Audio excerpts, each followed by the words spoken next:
Seigneur Dieu, à prendre au sérieux les abîmes qui nous séparent de toi.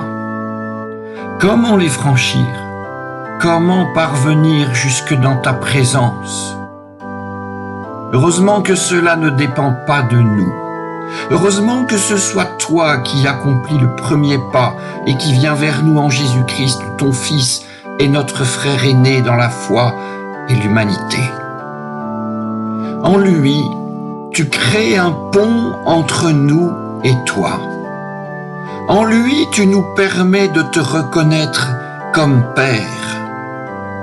En lui, tu nous tends la main d'une façon accessible à nos capacités de comprendre et tu nous accompagnes. Sa vie a été un don de soi à ceux qui reconnaissent leur besoin de ton pardon et de ta grâce. Sa croix a été assez grande pour atteindre le fond des abîmes qui nous séparent de toi. Sa croix a été assez large pour combler les distances entre le bord où nous sommes et celui où tu nous attends déjà. Qui est-ce qui a entendu parler d'une chose pareille? Qui est-ce qui a osé l'imaginer? Merci, Seigneur Dieu, pour ce renversement de l'ordre des images que les humains se sont construites à ton sujet. Merci parce que nous n'avons pas à accomplir d'autre chose que recevoir de toi et nous laisser combler par toi. Merci parce que tu ne crains pas les « qu'en diront les gens », mais tu laisses libre cours à ta bonté, même au prix de t'abaisser vers nous, et comme abandonner ta puissance et ta gloire, l'instant d'un geste et pour l'éternité. Amen.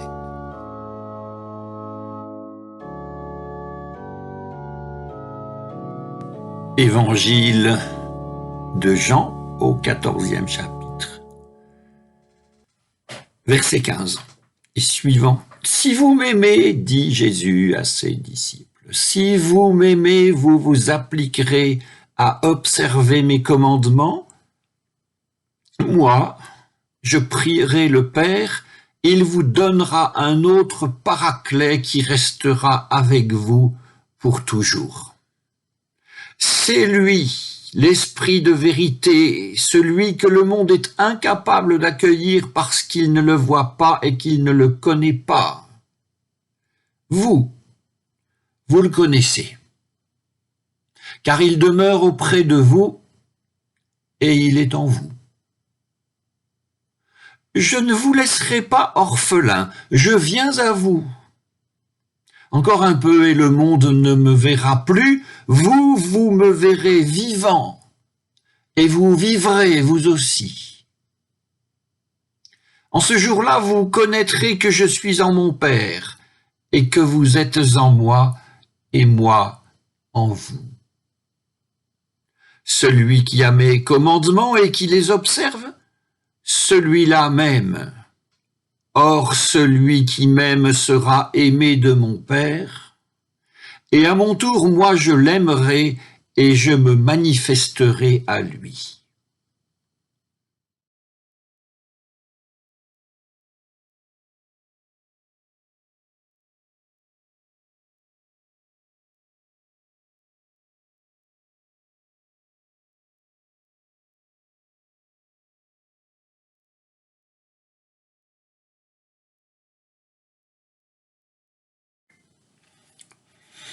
Je me souviens d'une étude biblique à laquelle j'avais assisté. C'était un genre magistral d'étude biblique, c'est-à-dire que la durée, le sujet et l'orateur étaient connus d'avance. On s'asseyait par terre ou sur des chaises, si l'on en avait trouvé, on s'asseyait et on écoutait la parole de monsieur untel qui faisait en ce temps-là et en ces lieux autorité. Je ne suis pas en mesure de me ressouvenir des sujets de ces études bibliques, mais ça ne signifie pas forcément qu'elles étaient sans un contenu nourrissant. J'ai d'ailleurs le sentiment que les gens qui parlaient du haut de la chair le faisaient sérieusement et pour la plupart d'entre eux avec un respect pour leur auditoire. En fait, j'ai rencontré deux sortes d'orateurs. Des orateurs avec respect et des orateurs sans respect. Parmi ces études bibliques, il y en a une qui m'a marqué plus que les autres. Je ne sais plus sur quoi elle portait, comme je l'ai déjà signalé. Elle m'a marqué à cause d'un seul mot, un mot que nous avons effleuré en passant dans l'évangile de Marc, là, tout de suite. Et ce mot, c'est paraclet. Paraclet, paraclet. C'est un mot qui n'existe pas trop dans la langue française, mais vous le trouverez tout de même chez Larousse, qui en fait un synonyme parfait de Saint-Esprit, ce qui est très étonnant dans ce dictionnaire-là. Mais c'est ainsi, paraclet est une traduction du latin paracletus, qui est une traduction du grec parakletos. Mais sont-ce vraiment des traductions lorsque les voyelles glissent comme ça et que les consonnes demeurent? Laissons cette question. Et pour commencer, vraiment, qu'est-ce qu'un parakletos grec avant que la foi chrétienne ne s'y intéresse? Eh bien, un parakletos grec, c'est, étymologie basique, quelqu'un qui est appelé aux côtés d'un autre pour réconforter ou pour défendre cet autre. Mais il y a aussi là-dedans de l'exhortation, de l'excitation, et aussi possiblement de la consolation. Et ce qui fait un spectre assez large. Nous pouvons nous demander, dans l'évangile de Jean, qui est le seul à utiliser le mot, quel sens choisir? D'où la question. En Jean 14, 16, « Moi, dit Jésus à ses disciples, je prierai le Père, il vous donnera un autre paraclet qui restera avec vous pour toujours. » C'est un tout petit extrait, trop petit, trop court, alors lisons encore. Si vous m'aimez, vous vous appliquerez à observer mes commandements. Ce qui rejette les disciples de Jésus à la condition de tous les serviteurs de Dieu depuis toujours, vouloir servir, ne pas y parvenir, aimer et espérer garder les commandements, situation que notre Seigneur lui-même expérimentera. Et le disciple papier, si j'ose dire, le disciple lecteur quelques millénaires plus tard, sera confronté à sa propre lecture imparfaite. Mais il lit 2 millénaires plus tard, il lit et il aime son Sauveur. Et donc, nous lisons une promesse, une prière, le paraclet, pour toujours. À savoir que l'insuffisance perpétuelle du disciple serait-il le meilleur d'entre eux et pallié jour après jour par l'accomplissement de la promesse, accomplissement qui se nomme paraclet.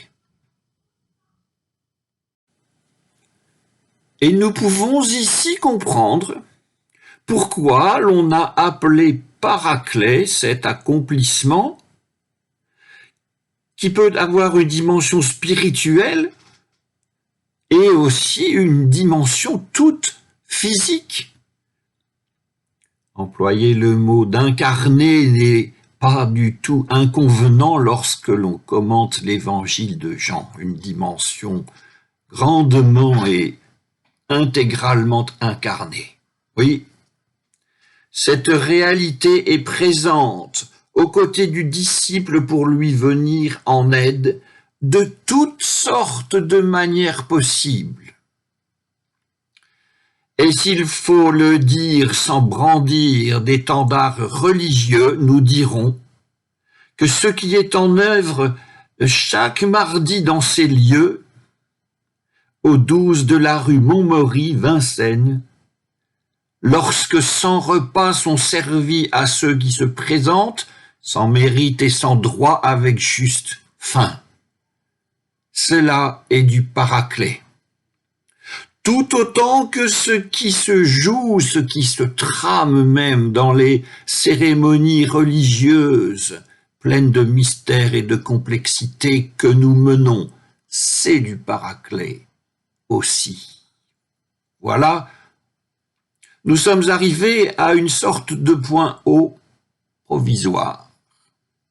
Le disciple tâche de vivre des commandements, il s'y emploie sans vraiment y parvenir, telle est sa situation, tel est son lot. Et c'est dans cette situation qu'il perçoit ce qu'est l'aide de Dieu, qu'il trouve l'aide de Dieu et qu'il rend grâce à Dieu. Cela, tout ensemble qu'on appelle paraclet. Mais nous n'avons pas fini, car pour l'instant, nous restons avec le paraclet assez bien localisé dans l'évangile de Jean, mais qui est clairement isolé dans le paysage de la Bible, et même d'ailleurs isolé dans l'évangile de Jean.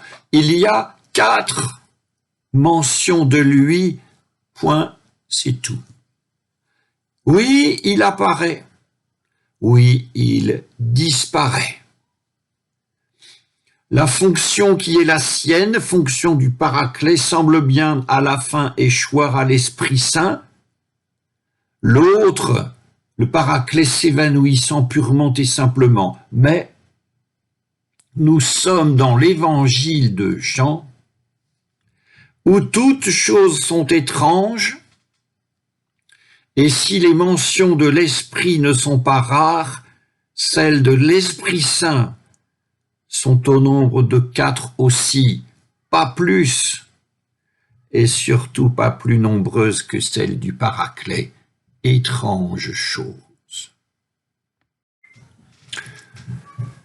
Ainsi donc, il y a des gens qui affirment que le paraclet est l'autre nom de l'Esprit Saint, le dictionnaire Larousse. L'évangéliste lui-même essaie d'assimiler les deux au 26e verset du 14e chapitre. Et nous pouvons nous demander pourquoi. Et nous allons répondre que ça fait bien trop de monde, que ça fait Père, Fils, Saint-Esprit, Paraclet, sans en oublier quelques autres possiblement, trop de monde rapport aux 3 personnes d'une Trinité dont l'Église n'a pas encore totalement accouché lorsque Jean l'évangéliste part. Et puis trop de monde tout court. Expliquer qu'on est monothéiste avec Père, Fils et Saint-Esprit, c'est déjà bien assez difficile.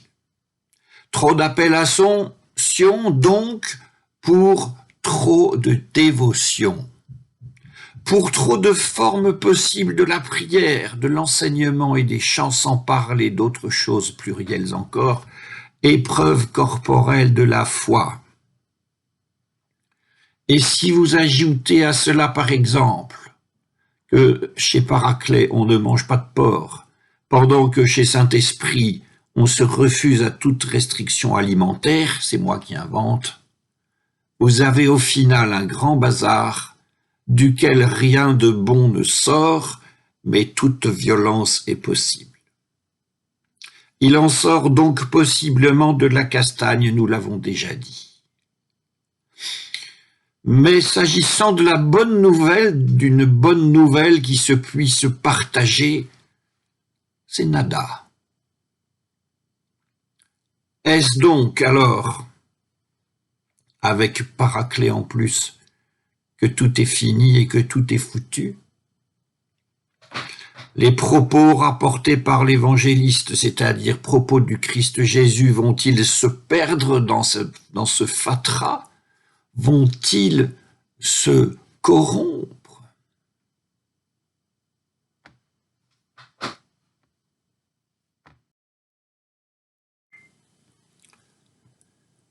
Je ne suis pas certain que ce que nous allons dire maintenant peut être appliqué à tous les livres de la Bible, à savoir que chaque écrivain biblique tente d'unifier à sa manière les croyants de son temps ou la prédication de son temps.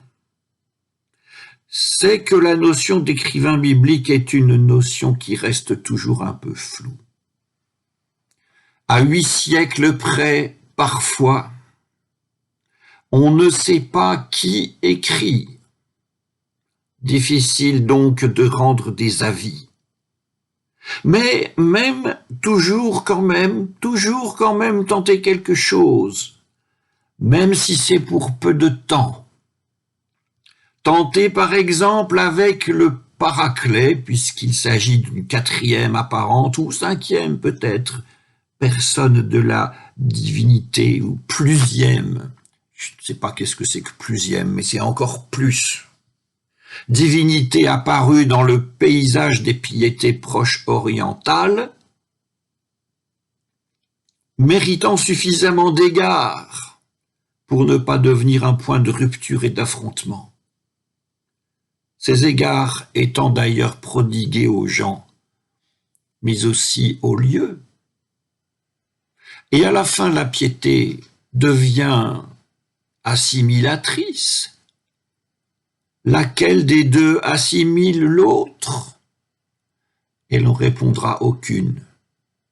L'une, l'autre, l'un, l'autre, confondus dans une commune pratique et une commune adoration, peut-être faut-il ajouter une commune estime entre ces gens qui prient. Sommes-nous par trop optimistes dans cette conclusion, chers amis? Peut-être car apparemment dans l'évangile de Jean, la fusion se fait en faveur de Père-Fils et aux dépens du Paraclet. Mais ce n'est qu'en apparence, car fusion ou pas, le vocabulaire spécifique du Paraclet demeure, et demeure avec lui ce qu'il entend signifier. Pour quelle raison? Eh bien, l'évangile de Jean a son thème propre, à partir duquel il envisage la réception et la diffusion de la bonne nouvelle, pour le dire simplement. Il ne s'agit pas de ces dieux par morceaux, heureusement résorbés sans leur devenir chers, ni d'entités spirituelles devenues chères elles aussi. Il s'agit de quelque chose que les humains connaissent et dont ils sont possiblement capables et dont Jean parle de manière importante dans son évangile, au point d'en faire un commandement. Il s'agit d'amour. Ayant posé toutes nos tentatives, prions Dieu que cet amour puisse en nous éternellement nous guider. Amen.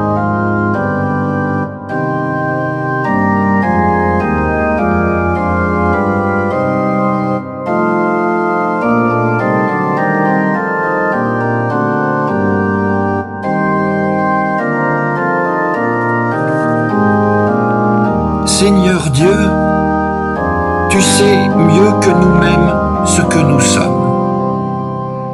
Des êtres de passage, pétris de rêves et de poussière, mais sur lesquels tu poses ton regard d'amour et de tendresse.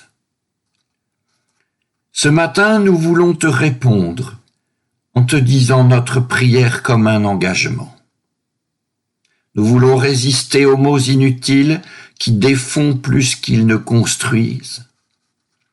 Nous voulons écouter avec humilité et patience, accepter les paroles qui alertent et qui instruisent. Nous voulons vivre avec lucidité et espérance, ne portant pas des projets au-dessus de nos forces, ne nous résignant pas aux souffrances de la terre. Nous voulons te servir librement, t'appeler quand nous ne comprenons pas, t'obéir quand nous te comprenons assez. Nous voulons accueillir ton pardon qui nous délivre de nos culpabilités et de nos regrets. Nous voulons vivre cette journée que tu nous donnes comme une fête à laquelle tu nous invites. Voici, Seigneur Dieu, nous nous tenons devant toi pour faire ta volonté. Donne-nous, nous t'en prions, le courage, la force et la sagesse de transformer l'essai et de nous élancer sur ce chemin que tu nous as ouvert en Jésus-Christ, avec lequel nous te prions.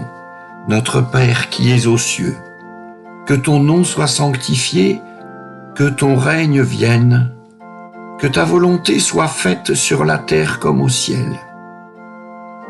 Donne-nous aujourd'hui notre pain de ce jour. Pardonne-nous nos offenses, comme nous pardonnons aussi à ceux qui nous ont offensés. Et ne nous laisse pas entrer en tentation, mais délivre-nous du mal. Car c'est à toi qu'appartiennent le règne, la puissance et la gloire pour les siècles des siècles. Amen.